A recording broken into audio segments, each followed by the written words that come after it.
It is the hot gadget right now, it seems. Perhaps you've got one on right now. Yeah, fitness trackers is what we're talking about here. Fitbit, Garmin, Jawbone, they're all so popular and sales are exploding. But by tracking every step and your sleep, are you also giving up your right to privacy? Well, local Ford defender Karen Drew shows us how fitness trackers are making their way into courtrooms.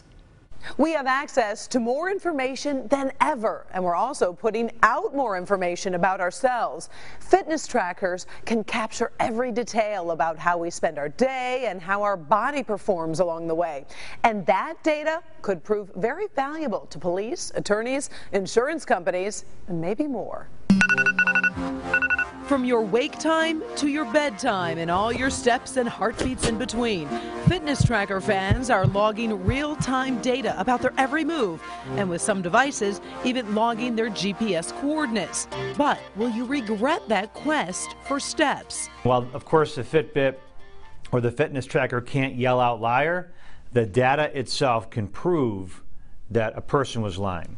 Neil Ronkind is a criminal defense attorney and our Local 4 legal expert. It's about time that the technology starts to actually exonerate and vindicate people. Commander Chuck Mulligan with the St. Johns County Sheriff's Office says his office hasn't used a fitness tracker in a criminal investigation yet, but his forensics team already pulls clues from cell phones, computers, and other electronics.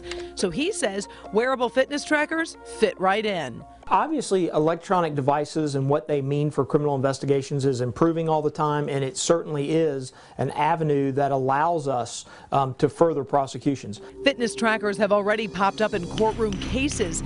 Nina Risley from St. Petersburg traveled to Pennsylvania and was staying at her boss's home when police say she called to report she was raped by an unknown intruder.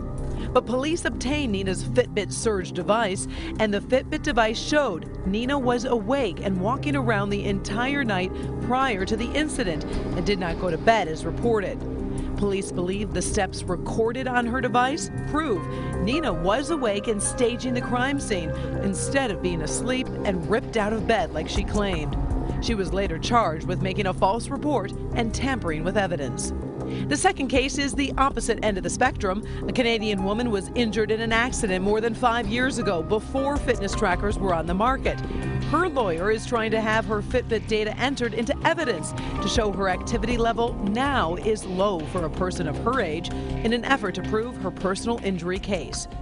Ronkind says he wouldn't be surprised to see more fitness trackers information entered into as evidence.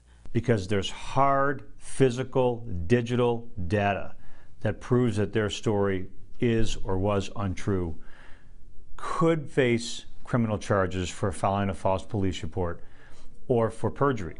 Of course, investigators still have to prove their case to get the tracker through a search warrant if someone is unwilling to hand it over.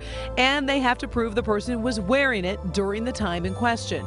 We hit the riverfront in downtown Detroit to talk to runners and walkers to find out what they thought about trackers being used in courtrooms. Well, I guess if it's used to exonerate people, I don't really care. Do I think it's a violation of privacy? Absolutely. But when you do something wrong and you know that you shouldn't have been lying, then there you go. If you are worried about your privacy and you can do without knowing how many steps you've walked, you may want to forego the Fitbit. The leaking of your data from your wearable tracker is likely already happening. A Canadian research nonprofit tested 9 different fitness trackers. They found only one passed the test for privacy and security, the Apple Watch. I'm Karen Drew, Local 4 Defenders.